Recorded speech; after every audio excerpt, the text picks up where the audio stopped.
So I've had this Chevy Silverado Trailboss for about a year now, so I'm gonna do a 1-year review on this truck, on things I like, things I don't like, things that I think could be done differently, some of the issues I've had with it, and also, it's been a pretty decent rig. So just gonna do like an overview of everything that I've encountered while owning this truck for the last year.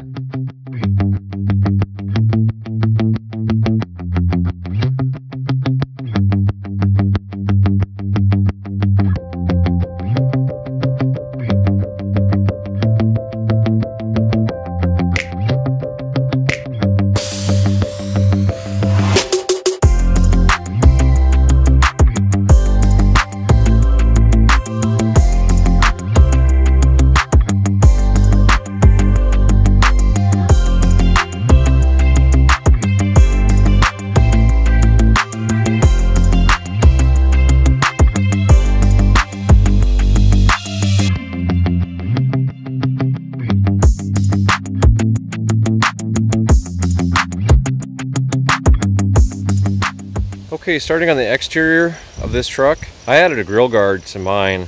This is a Westin heavy duty HDX. Up in northern Minnesota, we have a lot of deer, we have a lot of bear, cattle on the road, things like that. This grill guard should protect the front end. Hopefully I never have any hits to test it out, but you can find this grill guard for about $700. I believe I paid like $679 for mine. I mounted it myself. Wasn't the easiest thing to mount on this model. If you buy a truck in the Midwest or northern states, the plug-in for the frost plug heater basically comes out where the support is for the grill guard. But the grill guard does offer a lot of protection. You can see there's a bar across there, and your front screen keeps a lot of bugs out and stuff. There's still a lot of bugs that get in. Protects, your front fender and things like that. It's heavy duty. So then going to your wheels on the Trailboss, they come stock with 275, 65, 18 Goodyear Wrangler Duratracs, really good tires. Had a set on another vehicle that I had, I really liked them. They are a little loud on the highway, but not real bad, but they are great tires. And as you can see, stock from the factory, Rancho shocks, which is really nice. This truck has a good ride. Really impressed with the overall ride and comfort and stuff of this truck. So these did not come with the truck, but I put on some rough country running boards. This truck came stock with Nerf bars, which I really like the look. However, they don't offer any rock protection. And up here in northern Minnesota, we have a lot of gravel roads, and the rocks will absolutely chew the paint up on these trucks. We have a couple at work where the box starts. They don't have running boards on them. And up here, the rock chips are really bad. Another place, if you don't protect it, you're going to get rocks, is up in the lip here of your wheel well. The rocks will take the paint off there also. So this one came stock with the fabric on the inside of the wheel well, which is kind of nice. Really good for deadening noise, and also protects your truck a little bit. So also stock, it does come with these flaps, and it's nice. It's got the plastic on the bottom of the box there that takes care of a lot of rock chips and stuff also. Now coming to the back, I guess one complaint that I would have is how this stuff fades really bad. It doesn't sit outside very often, and the sun seems to really have faded it, and I think that's kind of a fail on GM's part. So stock from the factory, this truck came with some chrome outserts here or whatever for the exhaust to go through. They weren't even connected, the pipe just kind of sat inside. So when this truck would idle, you're gonna get all your exhaust up on your bumper and stuff like that, and it's gonna look like crap after a while. So I went and had some MagnaFlow exhaust tips put on. I think they look a lot better. They're black and not chrome like the other ones were. I like the blacked out look of this truck. I'm not really a chrome fan. Tailgate, you gotta have the key fob with you, otherwise you can't open your tailgate. I don't like that. I would prefer to have a handle on here in addition to the electronic part, but as you can see, it does go down real nice. Whatever, it's a tailgate, it's a truck. Chevrolet did widen the box so you can fit a lot of cargo in here. Another nice thing Chevy did is they put some lights in the back, so that's pretty cool. That's pretty handy. They're on both sides, and you can get an option of having a 12-volt outlet plug there, which I would have liked to have that. That'd have been pretty handy, but I don't have it on this one, but I'll survive. The tailgate does not go up by itself. You have to manually pick it up, which is not a big deal to me. It's a truck. And of course, on your Trailboss, you have your Trailboss badging on the box. I think that kind of adds a nice touch. And then up in the front, you do have your Z71 badge, which is it's kind of attractive, I think. The mirror style is different on the 19 and up. Normally, you know, your mirrors will attach right here. This model, they put them down on the door, which initially I didn't like, but it's not so bad. I don't think it's so bad.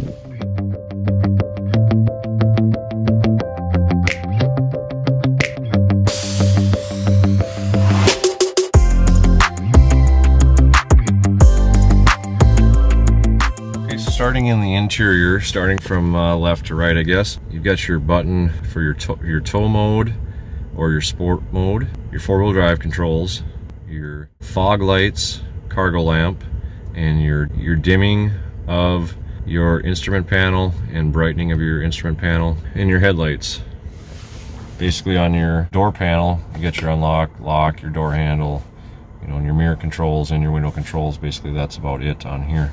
Moving to the steering wheel, your cruise control, your heated steering wheel, which is really nice. On the back side of the steering wheel, you've got your radio controls, your volume controls, and things like that. And on your right side, you get your voice canceling to mute your radio, and you get your option toggle switch here to run through your info message center for your fuel economy, your transmission control, mileage, and things like that. And of course, like any other vehicle, you got your RPM, your oil pressure, your temperature gauge, fuel, battery gauge, and your speedometer. Your info center, pretty normal, I guess. You got your fuel economy and your main home page, digital miles per hour, miles till your gas tank is empty, your time, your compass, your odometer, two-wheel drive, and your gear selections, park, reverse, neutral, drive, and low. Moving to your gear selector, you got your up and your down. You can manually shift the transmission, which I probably will never use. Then you get your push button start and stop. One thing I forgot on the left hand side, a push button park brake. Do not like that at all. So moving to the center, you've got your 8-inch radio screen, or your infotainment screen, as they would say. You got your audio controls, your phone controls, Wi-Fi, your settings, Apple CarPlay and Android Auto for navigation and things like that. And then obviously your radio and your temperature, outside air temperature, and a clock. And you got, you know, your buttons for turning your radio on and off, your home screen, tuning your radio, your back, and then your selector button. Dual climate control, which is pretty nice. This truck has ice cold air and super hot heat. Heated cloth seats, which is pretty nice in the wintertime. And then moving down, you have your auto stop switch, which I think auto stop is a complete joke and it's utter garbage. I don't need my truck to shut off every time I come up to a stoplight, so I always turn that off. You can drop your tailgate from inside the cab. The tailgate will not go down when the truck is moving, so that's kind of nice. Your hazard lights, your traction control, and your hill descent, which in Minnesota we don't have hills until you get in the central part of the state, so up here it doesn't really affect me any. You got your trailer brake controls and your USB ports and a 12-volt cigarette lighter outlet. Kind of disappointed this truck doesn't have the plug-in where you could plug your laptop in or something like that. I know you could get it if you ordered it special, but stock, it didn't come with it. So going to your dash, you have the dual glove boxes, which is pretty nice. You can store a lot of stuff in there. And your center console, 2 cup holders and a thing in the center for your phone or whatnot. Console has a lot of room. You can store a lot of stuff in there. You know, you can put your turkey calls. You can put your turkey calls in there and whatnot. It's a lot of room. So going to the armrest inside, ton of room. You can store a lot of stuff in there. Really like that feature. I like the full center console myself. I don't like the 3-seat split bench thing, whatever. These seats in this truck are super comfortable. They did a good job with the material too. Not everything totally sticks to them like in prior models.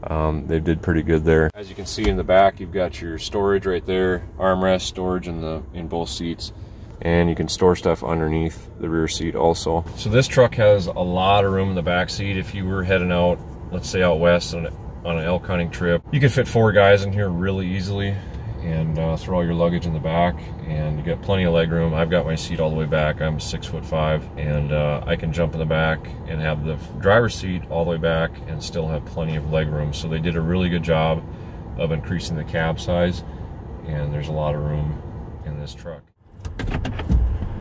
Okay, so let's talk about driving this truck, owning it, and things like that. I bought this truck brand new, had 70 miles on it when I bought it.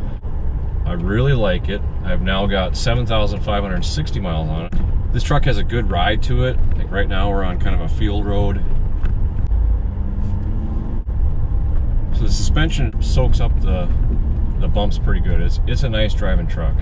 Goes down the highway nice. The only thing about with those tires on, it's a little loud, but it's not like overbearing at all. You get more tire noise than you ever would wind noise. So in the year I've owned this truck, there's been 3 recalls. I have not brought it in yet, with the whole COVID thing, whatever. I was just like, well, I'll wait till that's all over with to bring it in.